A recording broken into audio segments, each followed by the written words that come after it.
Assalamu alaikum students. Welcome to the computer class. I am your teacher Aisha Anwar. We are studying chapter number 4 from your book, which is about control structures.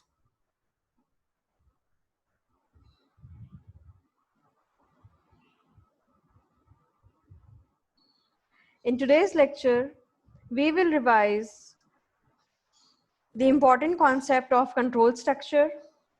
Then we will discuss the remaining portion of exercise. And in the last portion, I have included a short practical for your switch statement. Let's begin with the concept of control structures. As we all know that control structures are used to control the flow of program execution. It is an important concept in programming, and it is required many times to change the execution sequence of the program lines, or maybe sometimes we want to skip some portion of a program. To change that sequence of program lines or to alter the sequence of program execution, we use different types of control structures. These control structures help us to implement our requirements in much better and in an efficient way. As we have already discussed that there are three types of control structures that are used in programming. These are sequential control structures, conditional control structures, and repetition control structures. We use different type of statements available in C++ to implement these control structures. Sequential control structures are the very basic control structures. Normally, our program is executed according to the sequential control structures. All the program's lines are executed one after another till the end of the program without skipping any line. This type of program execution is known as sequential. Then there comes conditional or decision or selection control structures. These control structures are known as conditional control structures because we check various type of conditions in it. Depending upon the condition, we select which lines or which block of lines is to be executed and which block of line is to be skipped. So that's why they are known as conditional control structure or decision control structures. We make several decisions. Then the last type of control structures is repetition control structures. They are also known as loops. They are called repetition control structures because we repeat a set of lines for some multiple number of times. So that's why they are called repetition control structures. Conditional control structures are implemented with the help of if statement, if else statement, else if statement, and switch statement. We have covered all of them. We know that what's their syntax, what's their purpose, and how we use them. They are very much easy. In today's lecture, in the end, there is a short practical that demonstrates the use of switch statement.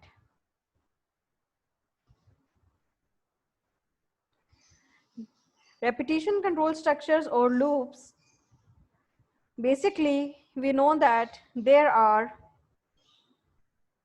three types of loops that are used in C++. These are for loop, while loop, and do while loop. There is a minor difference among these three types. We use for loop when we know the number of iterations in advance. We already know that we want to execute the set of statements for 5 times or 6 times or 7 times. These number of iterations are known in advance. So in such type of scenarios, we use for loop.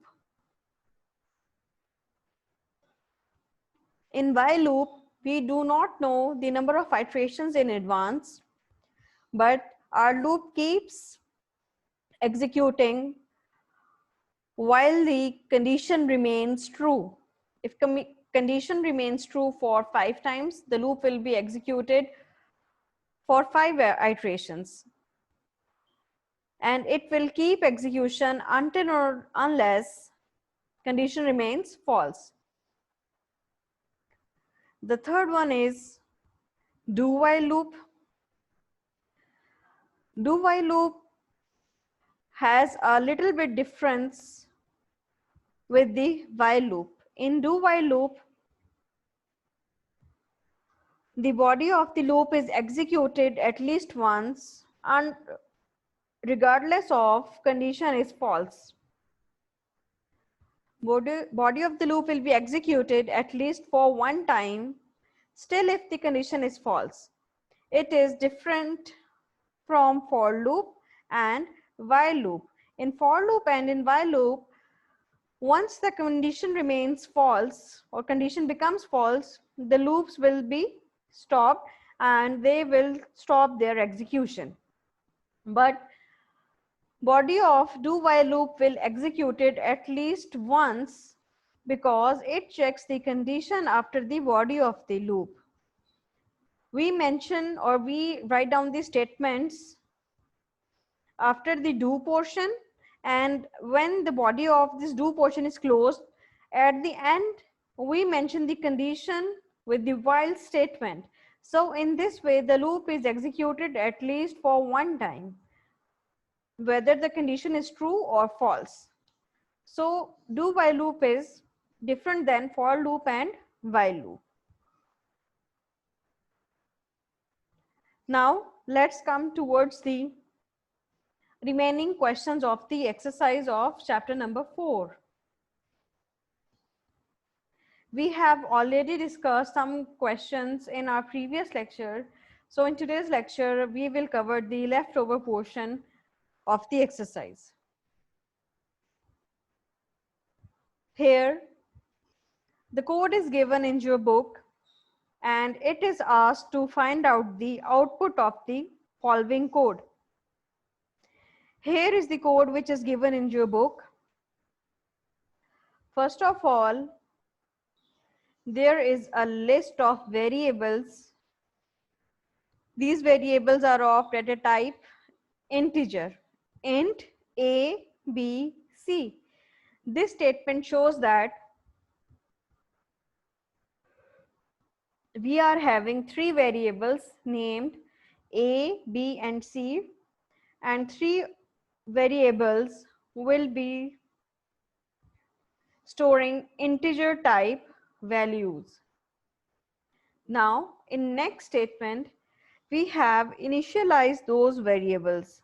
We have assigned 0 to the variable a, 1 to the variable b, and 2 to the variable c.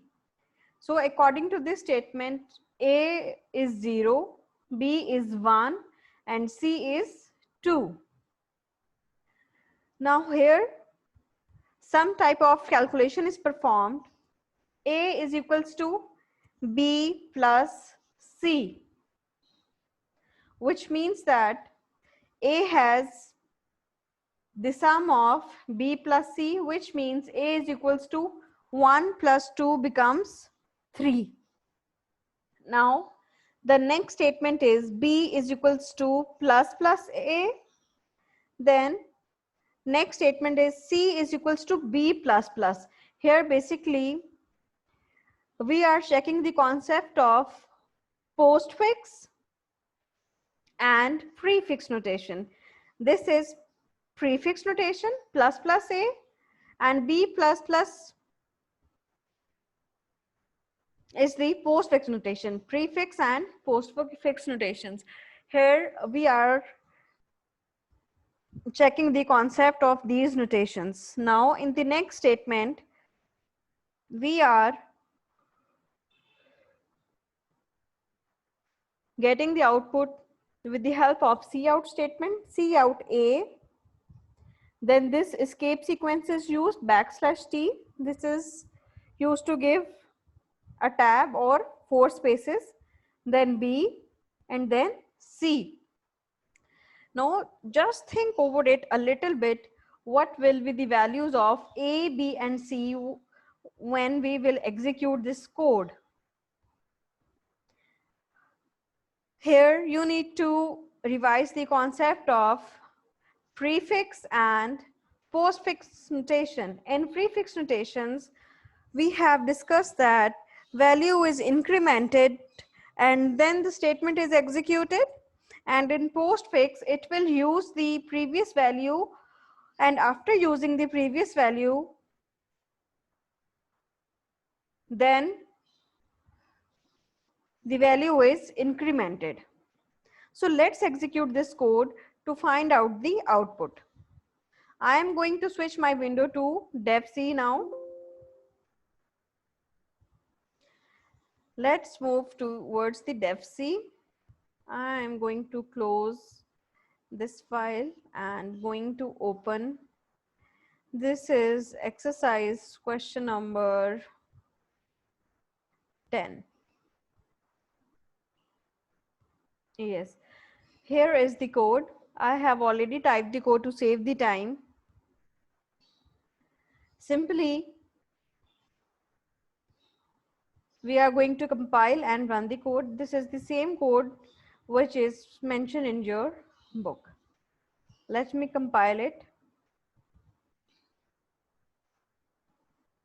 Okay, yes, there is no error and no warning.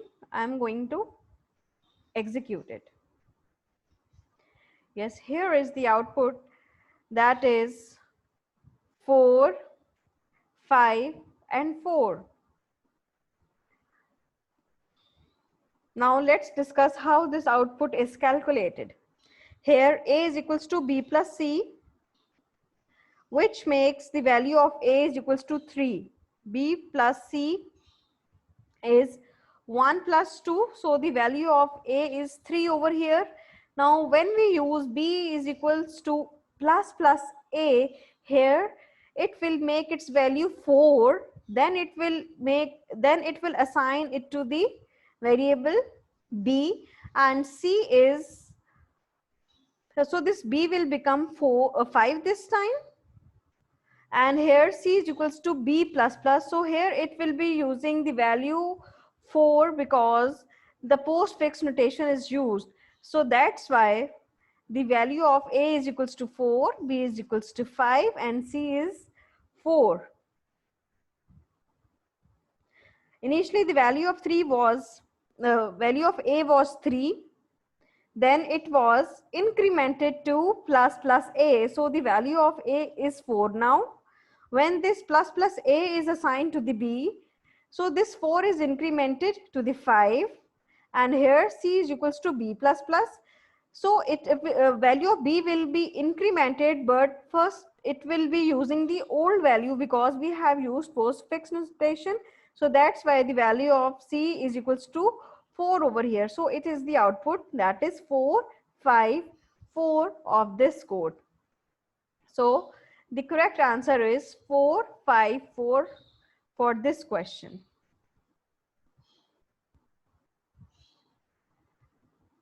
So you have to practice the postfix and prefix notations, and it is very much common that these type of questions are usually asked in your paper.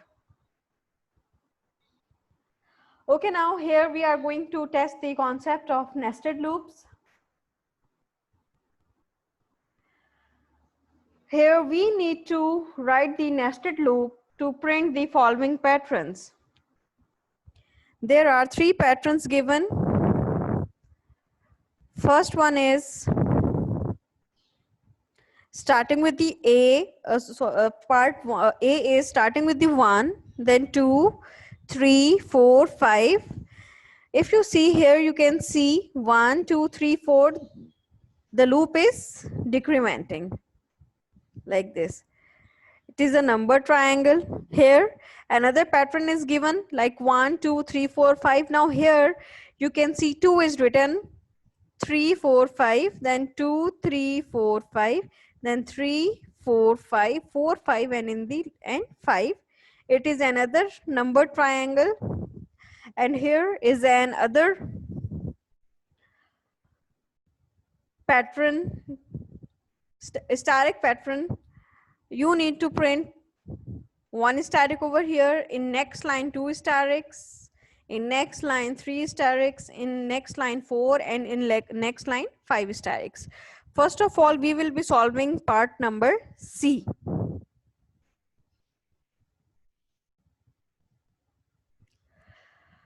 We will be solving part C because it is, I think it is much simpler than the rest of the two. Here we will be needing two loops. One loop is to control the number of rows, and the other loop will be to print the columns.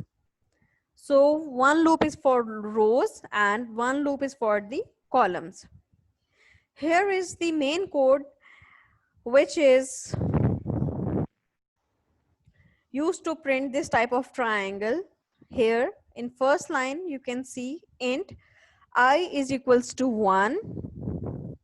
And how many times will this loop executed? It will remain executing when I is less than or equals to 5 and I plus plus or plus plus I, it's the same.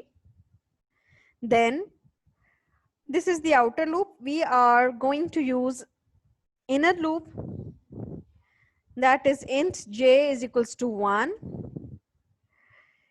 J will be executing till j is less than or equals to I and j plus plus. Let's do some dry run for the execution of this code.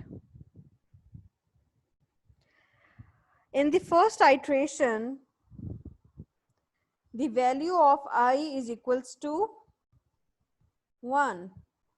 In the beginning, I is equals to 1. Yes, 1 is less than 5. This condition is true. So these statements will be executed. Now, starting from j is equals to 1, and j will execute like j is, in first iteration, value of j is equals to 1. So 1 is less than or equals to 1 this time. So it will print static for the 1 time. Then this backslash, so this 1 static will be printed, and this backslash will make the cursor move towards the next line. Now in next iteration, value of I will becomes 2. Yes, 2 is less than 5. This condition is true. So starting from now j is starting from the 1, and it will execute. We are assigning the value j is less than or equals to I. This time I is 2.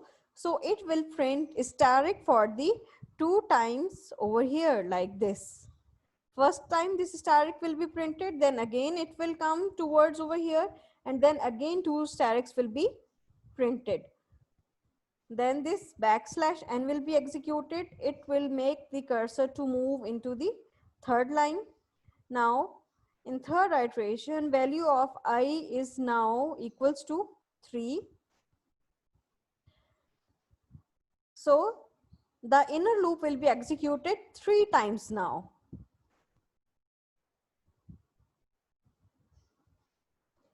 J is less than or equals to I. Here I is equals to 3. So 1 is less than or equals to 3. It will print static, again static, again static. So 3 star x will be printed. After printing 3 star x, this backslash n will move the cursor towards here. Now the value of I is equals to 4.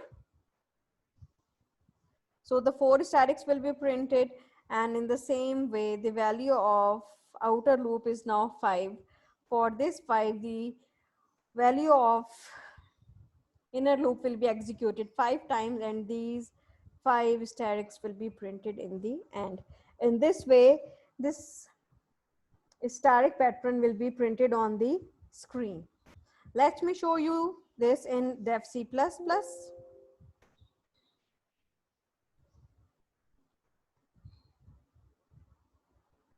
I have already typed the code and saved it.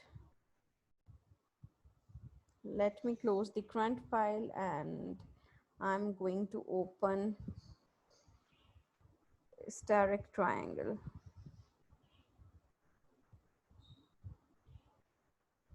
This is the same code that you have seen in your lecture. Let me compile the code. Now I'm going to execute the code. Yes, here is the required output. First time 1 static, then 2 statics, 3 static, 4 and 5 statics in the sequence. It is very much interesting. You can change the values for the outer loop and for the inner loop. You can also change their symbols like less than into the greater than or equal to, and you can see the different type of results on your screen.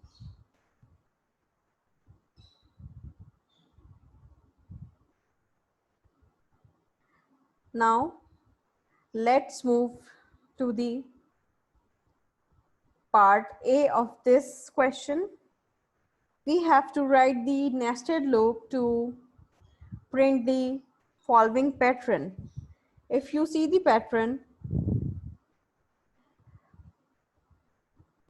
we will be using 2 loops, one for the rows and one for the columns, starting from the 1, then going onwards to the 5. Here is the code which I have tried to print out the required pattern on the screen. Here there's a little bit difference. Here you can see that our loop is starting from the number 5 and we are decrementing the loop. So it means that we can increment the loop as well as we can decrement the loop. We can start the loop from the higher value and coming towards the lower value with the help of decrement operators. Here we will be starting our loop from 5 because here we are printing 5 characters in a row. So first loop is for the rows and the second loop is for the columns. Okay, let's start. In first iteration, value of I is equals to 5. 5 is greater than or equals to 1. Yes, condition is true. So it will come towards the inner loop. The inner loop is starting with the 1 because we have to print 1 over here. That's why it is started with the 1.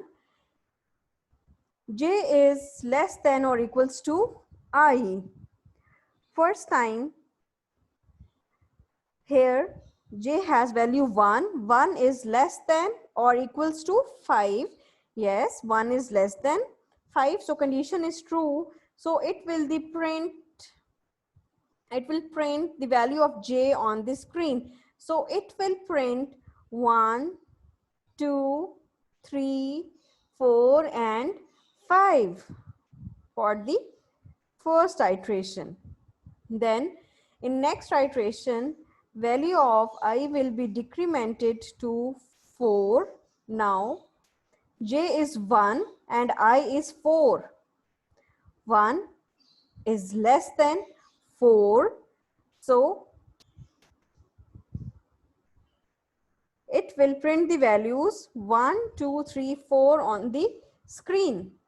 Here I have used AND L or you can use \n as we have used in previous example to move the cursor into the next line.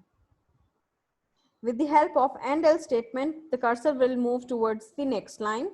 Now the value of I is equals to 3. So here it will again check j is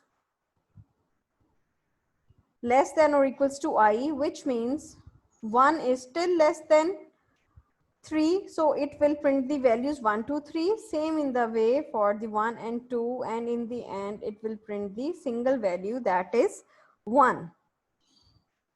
Let's execute this example in Def C++.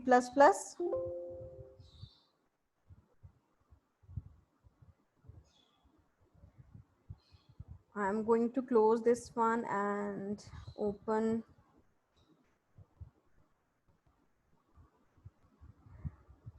that is number triangle.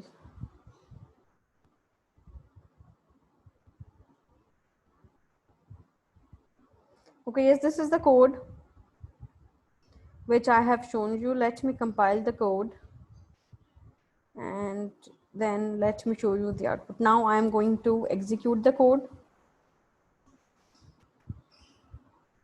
Yes, here you can see the output on the screen. 1, 2, 3, 4, 5 in the same way till the value is 1. So we have used the value 5 for the starting to control the rows, and loop j is used to control the number of columns. So it is very much easy.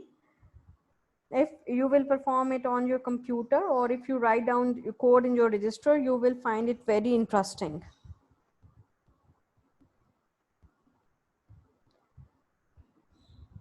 So out of these 3 given patterns, we have discussed the 2 patterns. I have solved pattern part A and part C for you. So here is your today's task. You have to write a program to print the following pattern on the screen.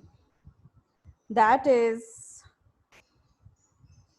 starting from the 1 and going towards the 5. But here you need to understand one thing. Our loop is not starting with the 1 again, but our loop is starting with the number 2 over here. Then it has to print 2, 3, 4, 5.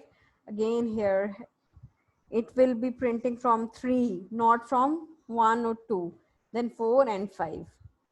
So there will be a little bit change in the same code that we have discussed. You have to make the minor changes into the code and you have to print this pattern. This is your home task, and if you will do it, it means your concept of nested loop is clear. This was your exercise portion. It is completed now. Now you will be having a short practical of switch statement. Still, if you're having confusion in your exercise question or exercise part, you can ask me. Now let's move towards the practical of switch statement.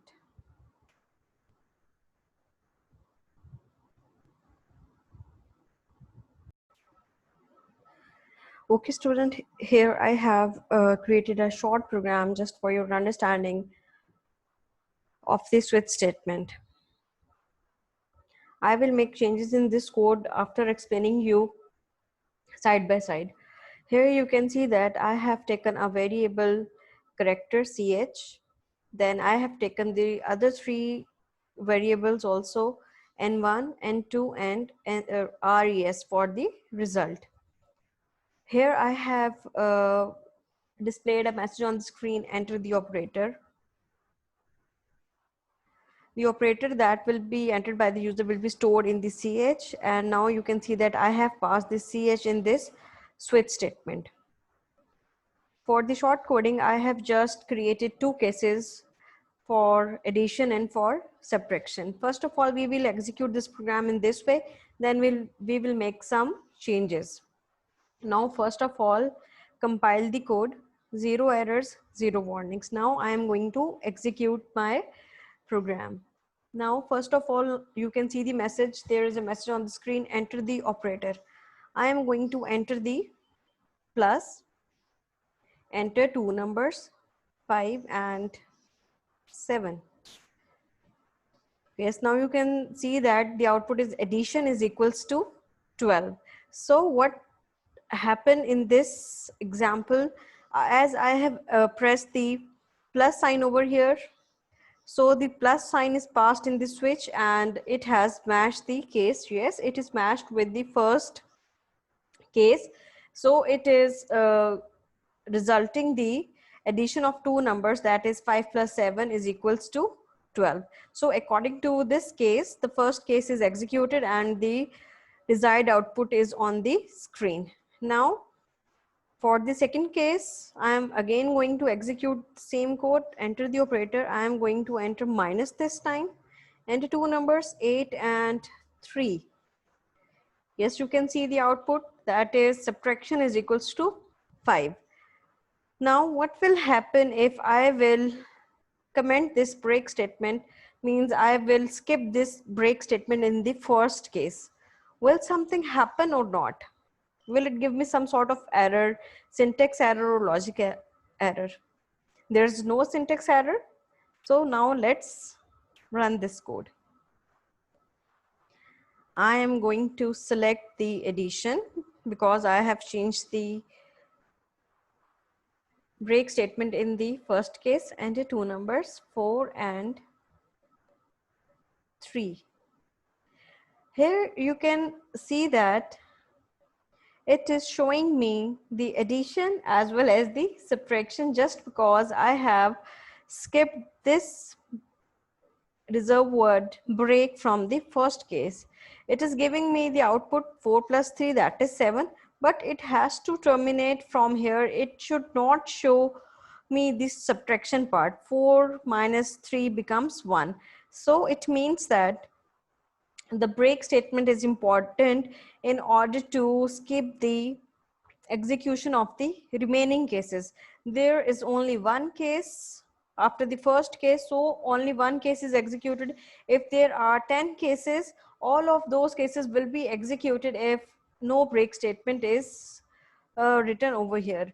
So there will be no use of the switch case statement without skipping the break statement, because we have to make the choice among several options. So there is no point to print all the several options on the screen. I hope you have got the use of break statement in this example. Now we can make some changes. I'm going to write another case in right now, so you can understand how I'm going to write another case, then within inverted quotes, because we are taking the characters. Case multiplication, put colon, then write down result res is equals to n1 multiply by n2, put semicolon. Then we want to see the output on the screen. See out multiplication is equals to result and then semicolon. After this, I'm going to write the break statement.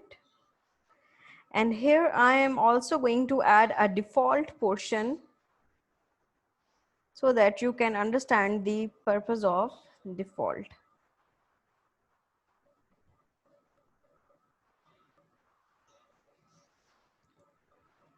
Invalid option and then break. I'm going to change some message for the character. Enter the operator plus or minus or multiplication.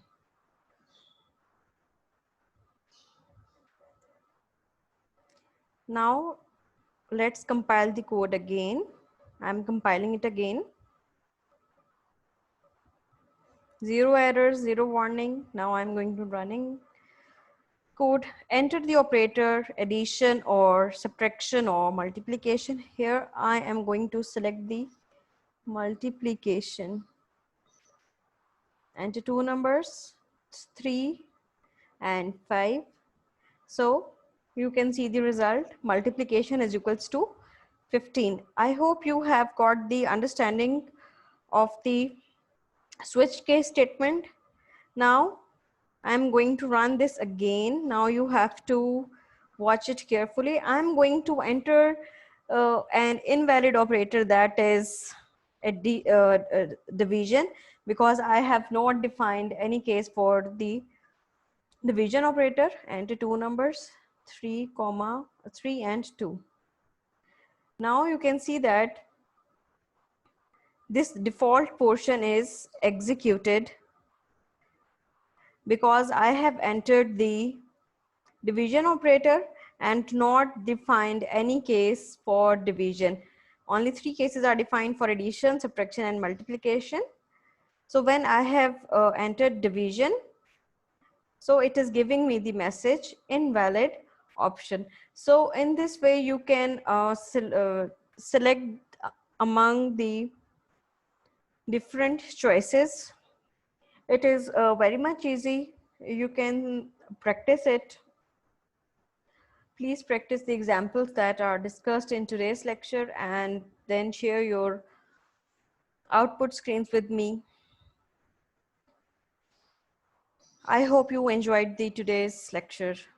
Thank you.